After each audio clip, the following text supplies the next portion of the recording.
Welcome back to the channel, and I am so glad to be back. We're going to talk about Rolex prices for 2024. We all know there's been a big drop.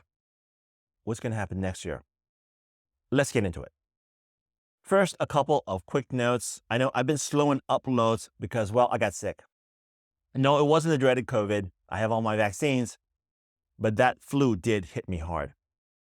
Also, I did my first watch review for my channel. It's about my very personal journey with my Rolex Explorer. Just FYI, all my watch reviews come from my own personal collection, bought with my own money. Now, we all know Rolex prices have been a roller coaster ride this year. And people are wondering, what's going to happen next year? Up, down? Does anybody know? So as an economist, I'll break it down for you in 5 easy points. And then I'll give you my conclusion at the end. Back in February of last year, the consensus of economists was that the US would be in a recession, well, right about now. That didn't happen. Consumers continue to spend like money is going out of style. In fact, GDP was recently reported as a high 5.2 annualized rate. Okay, great. It's party time, right? Well, not so much. In fact, this is a bad sign. It's a bad sign. The fact that Rolex prices have dropped so much this year without a recession tells me that something is very wrong in the watch market. It could be a sign that consumers are finally moving away from luxury watches as an aspirational product. Do many watch collectors dream about a Rolex? Of course they do, including me. No, I'm talking about the larger public who wanted to, flex a Batgirl on TikTok. Did they find a shiny new toy to show off? The data is suggesting that this shift may be happening. The sugar high from the lockdown for luxury watches is finally starting to fade.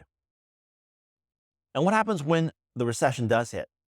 Well, the shift away from luxury goods is going to hurt even more. Economic growth can't go on forever. It's too early to delve into this now, but I'll make another video to discuss this. What it does mean for now is that a major downshift in Rolex prices is still waiting to hit. It's coming, folks. Mortgage rates recently hit 8%, and that really hurts. They have dropped a bit recently, but it still hurts.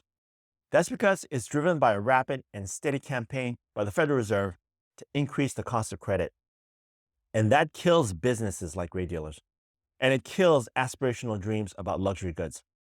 You can see in the news about the rapid decline in the luxury goods market. The signs are everywhere. People on my videos right here are commenting on the same thing happening in hot luxury cars and sneakers. The cost of everything is going up. And yeah, it's a tough choice between food or a Rolex, right? Now, I might still get the Rolex, but I'm crazy. Most people are choosing food and rent. Okay, seriously, all kidding aside, let me make it easy. Until interest rates come down, there is no recovery in the luxury watch market. None. It can't happen. Now, that doesn't mean that everything comes crashing down like before, but forget any thoughts about a bounce back in prices. Discretionary spending is way down. Rolex isn't happy with the gray market. We all know they really do have a blacklist for flippers. And they have seen watch prices go crazy for the last 2 years, and all the profits really went into the pockets of gray dealers. So they are done. There are plans for a massive increase in production, and yeah, I think it's a great idea. Even in the face of price declines, Rolex at retail prices will continue to sell. Even now, I tell people, if you can get a Rolex at the AD, then go for it. Be prepared for some price drops, but you're buying that watch because you love it, right? It's a true romance, correct? But wait, you're probably asking, that factory doesn't come online until 2025, maybe 26. How does that impact next year? Well, there's this thing called inflationary expectations. In this context, it means that the expectations of consumers for future production can have an immediate impact on prices, especially in times when prices are already dropping. The news about Rolex ramping up production is well known to watch collectors. And you've already seen all those videos from YouTubers saying, hey, I'm done with Rolex. But they still put Rolex in their titles. Now, just joking. I understand those feelings. The poor treatment that I got at the 80s is well documented in my videos. In fact, I started my channel with those videos, so it won't be hard for watch collectors to wait for higher production and lower prices. What about you? Are you looking to wait until next year for the best bargains? Gray dealers and flippers are really starting to dump inventory. Look, you fought the good fight. You showed grit and determination, and now it's time to let it all go. The cost of holding Rolex inventory is getting higher and higher. Why? Because they bought high and now prices keep dropping. The losses are starting to stack up. And at this point, sanity has to take the wheel, and it's time to cut your losses. We know that Rolex inventory on the used market has reached a 3-year high. Yes, that's 3 years. That's how I know that people are accepting their losses and dumping inventory. Until that inventory gets cleared out, there's no recovery. In fact, it's more likely to go down, to reach a balance between supply and demand. Watches that would have sold in days or even hours are now sitting on the shelves for weeks. That is a clear sign that prices need to drop further to clear out the market. If you're trying to sell a watch in this market, let us know. How did it go? Tell us in the comments so that other collectors can gain some insights. Let's help each other out.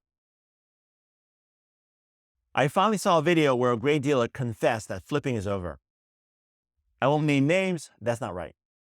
But basically, the man said that new Rolex buyers calling him up for a quick payday are getting the cold, hard facts. The flipping is done. There's no more free instant money. Between the price drops and the dealer margin, he can't offer value over retail. In fact, considering the market, the buyer would have to take a significant loss to move the watch. Yes, even gray dealers are finally acknowledging the reality. So, to sum it all up, the prospects for 2024 is more downside than upside for Rolex prices. Look, I love Rolex watches, you know that. But I've got to be honest with you about the prospects for next year. At some point, the Federal Reserve will lower interest rates. Will that be enough?